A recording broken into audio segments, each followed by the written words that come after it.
We have a viewer from Crystal who says this is supposed to be the unsession. Has there been any discussion about eliminating the position of lieutenant governor? What about decreasing the size of the legislature?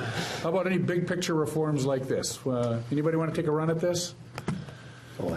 Senator Hand? Well, there's been a lot of talk, and there's been some work. Representative Thiessen has probably led that to try to look at some of the things that we've put in place over the years, commissions and task forces that haven't been really doing that much, and we've got a bill that has been put together to eliminate that. That may not be a big idea, but stuff we need to do. There's been also discussion with the governor's staff to try to look at the entire range of the statutes to find things that we could eliminate. I don't know yet there's been any huge ideas. Of course, we're talking about undoing some of the tax increases that were done last year. Maybe that doesn't qualify, but from our perspective, we hope that's part of it.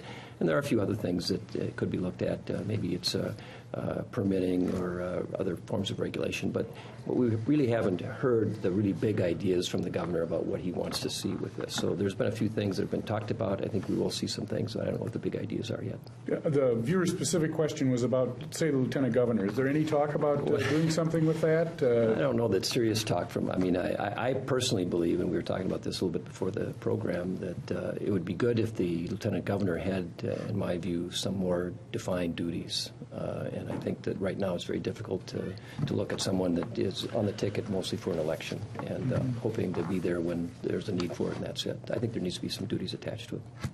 Mr. Speaker, your thoughts? You help control the agenda on the side of the Capitol. So I don't know that there's been much talk on the lieutenant governor piece either. There has been some talk in terms of reducing the size of the legislature that Tom and I have had, but I don't know if we're going to move on that this year either. But I do think that the good thing about the governor highlighting the unsession idea is it does kind of just focus our attention on something we should be focused on, quite frankly, every year, which is making government work better and more efficiently. And that's happened on a bipartisan basis over the time I've been in the legislature. And it's not the most exciting stuff in the world, but it does.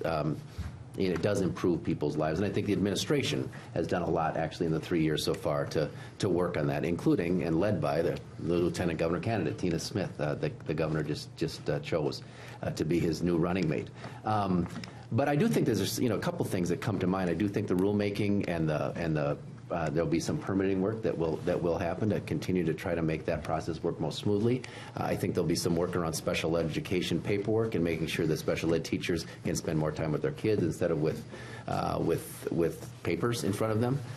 Looking at aligning some of our other programs like our teacher evaluation system with some other systems that have been set up in the past to make those work more smoothly together. So I think that there will be some progress made here in terms of making government work better. It's not going to be the only thing that happens this session, but keeping that focus there, I think, is always a good thing.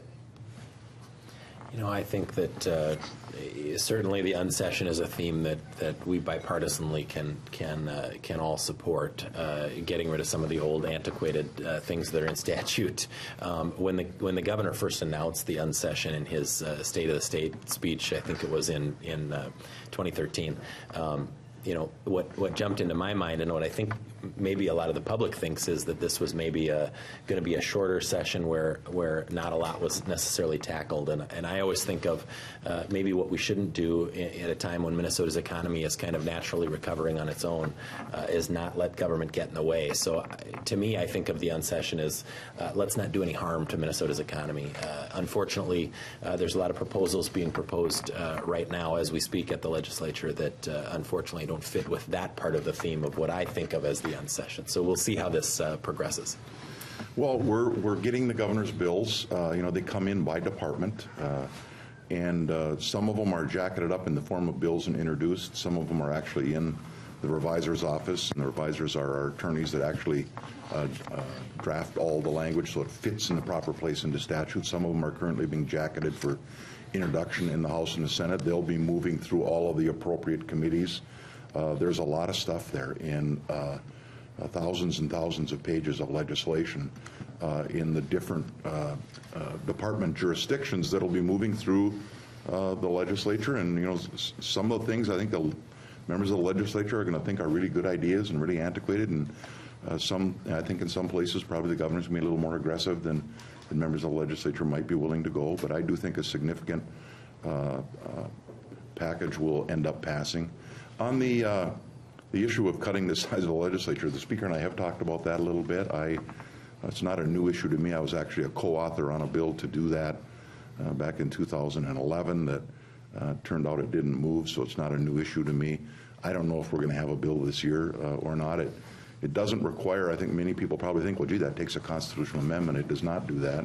The legislature has within its authority the ability to be able to set the number of members of the House and the Senate. I think we have the largest Senate in the country. I think most former leaders of the Senate will probably tell you it would probably be a little easier to manage if they didn't have quite as many members to manage. So leaders are lucky. Leaders are probably a little bit biased, and it might even be a little bit self-serving that it'd be a little easier if I had a few less cats to have to herd some days. But 67 senators, right? 67, Yeah, largest in the country. And there was a time that was there was probably a time for that. But today with all the computer technology, my district, for example, there are 9 states that are smaller than my Senate district. Even Maryland, which we don't think of as that small a state, is about 500 square miles smaller than my Senate district.